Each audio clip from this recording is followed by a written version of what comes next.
Assalamualaikum kawanku semua dan salam sejahtera untuk kita semua. Semoga hari-harimu menyenangkan.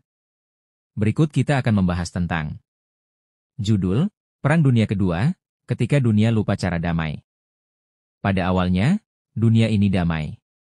Oke, tidak benar-benar damai. Ada Perang Dunia Pertama, kelaparan, revolusi, dan tentu saja, tren mode yang memalukan. Tapi setidaknya, setelah Perang Dunia Pertama berakhir pada tahun 1918, banyak orang berharap, yuk, jangan diulang lagi ya. Bahkan dibikin organisasi bernama Liga Bangsa-Bangsa, semacam klub arisan global yang tujuannya mencegah perang. Sayangnya, seperti arisan yang anggotanya doyan utang tapi lupa bayar, organisasi ini tidak terlalu efektif. Tahun-tahun setelah Perang Dunia Pertama dikenal sebagai masa antar perang, yang terdengar seperti jeda iklan sebelum acara utama kembali dimulai. Dan sayangnya, iklan ini mempromosikan produk-produk berbahaya seperti nasionalisme ekstrim, krisis ekonomi, dan, yang paling beracun, ambisi para diktator. Bab 1, Jerman bangkit lagi, dengan marah. Setelah kalah di Perang Dunia Pertama, Jerman dipaksa menandatangani Perjanjian Versailles tahun 1919.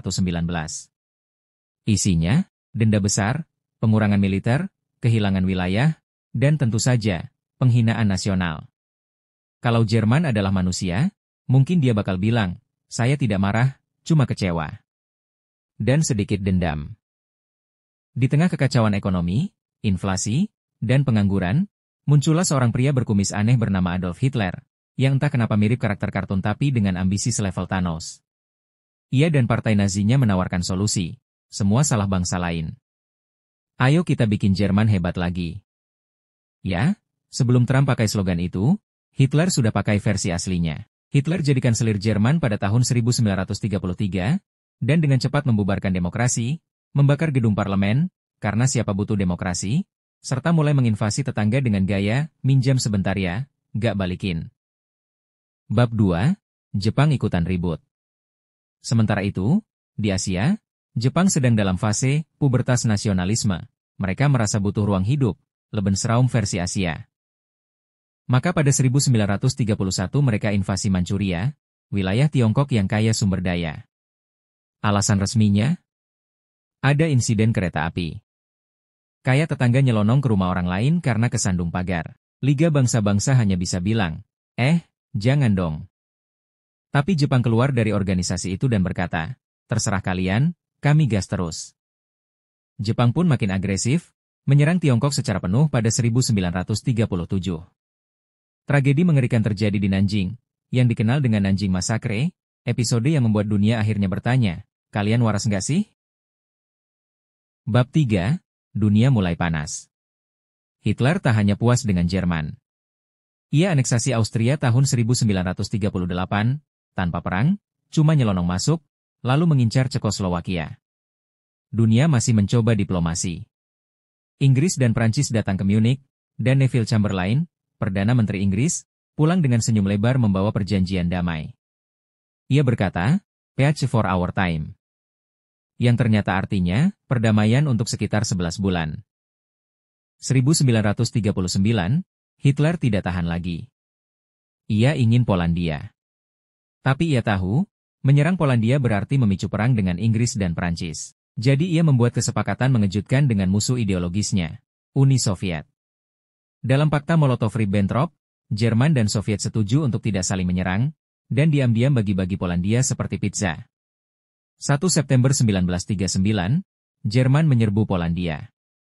Blitzkrieg, perang kilat dengan tank dan pesawat tempur. Inggris dan Prancis, kali ini beneran marah. Cukup, bro, kata mereka. Maka, Perang Dunia Kedua resmi dimulai.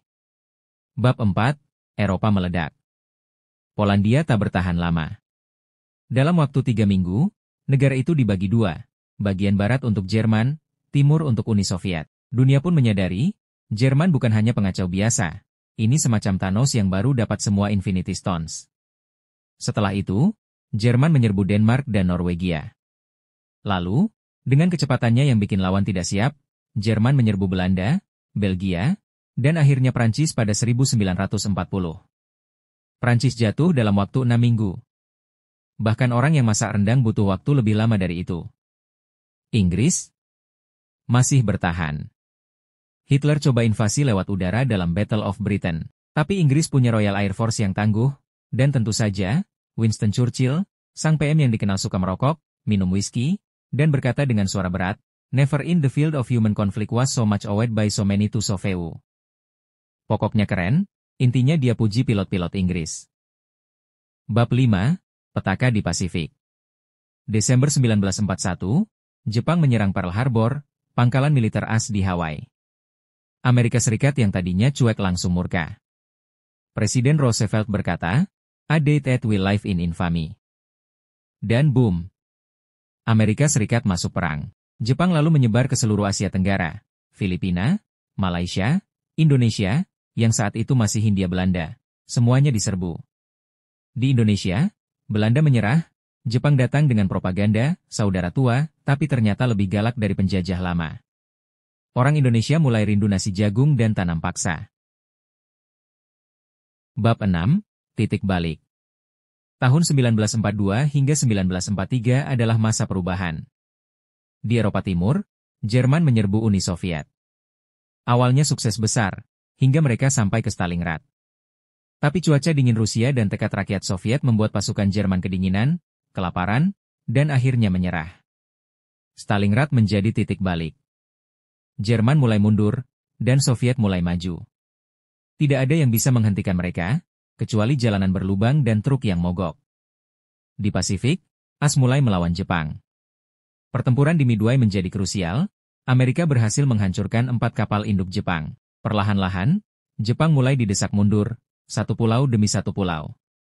Bab 7, Sekutu Balas Dendam.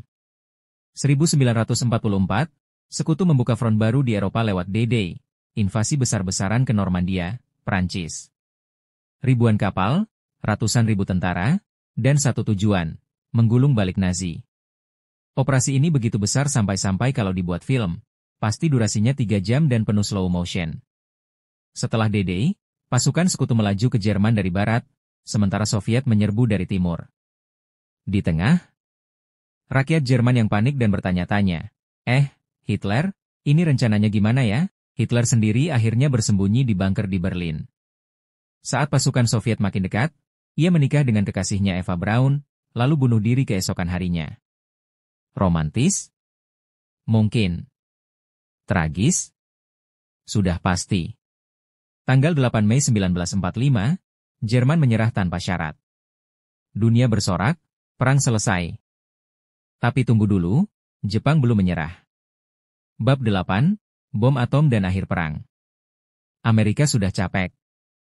Jepang tidak mau menyerah walaupun kota-kotanya dibom setiap malam. Maka, Presiden Truman memberi perintah, gunakan senjata baru yang bahkan ilmuwan sendiri pun takut. 6 Agustus 1945, bom atom dijatuhkan di Hiroshima. Kota itu hancur dalam sekejap. Jepang masih belum menyerah. 9 Agustus, bom kedua jatuh di Nagasaki. Akhirnya, pada 15 Agustus 1945, Jepang menyerah. Dunia pun benar-benar berhenti bertempur. Bab 9, Dunia Baru, Masalah Baru. Setelah perang, dunia tidak kembali seperti semula. Eropa hancur lebur, Jepang porak-poranda, dan Amerika serta Uni Soviet muncul sebagai dua superpower baru. Mereka tidak perang langsung, tapi saling intip dan pasang senjata. Inilah awal dari Perang Dingin. Di Asia, negara-negara mulai merdeka, termasuk Indonesia pada 17 Agustus 1945, hanya 2 hari setelah Jepang menyerah. Tapi perjuangan belum selesai, karena Belanda masih ngotot ingin kembali, dan terjadilah revolusi nasional. Bab 10, Warisan Perang. Perang Dunia Kedua menewaskan lebih dari 70 juta jiwa. Jutaan lainnya kehilangan keluarga, rumah, dan harapan. Holocaust, pembantaian 6 juta Yahudi oleh Nazi, menjadi pengingat paling kelam dari sisi tergelap manusia. Tapi dari reruntuhan perang, lahirlah PBB, United Nations, usaha baru agar dunia tidak mengulang kesalahan yang sama. Dan sejauh ini, meskipun kita sering ribut di media sosial, setidaknya belum ada Perang Dunia III. Belum. Epilog, sejarah yang terus diingat.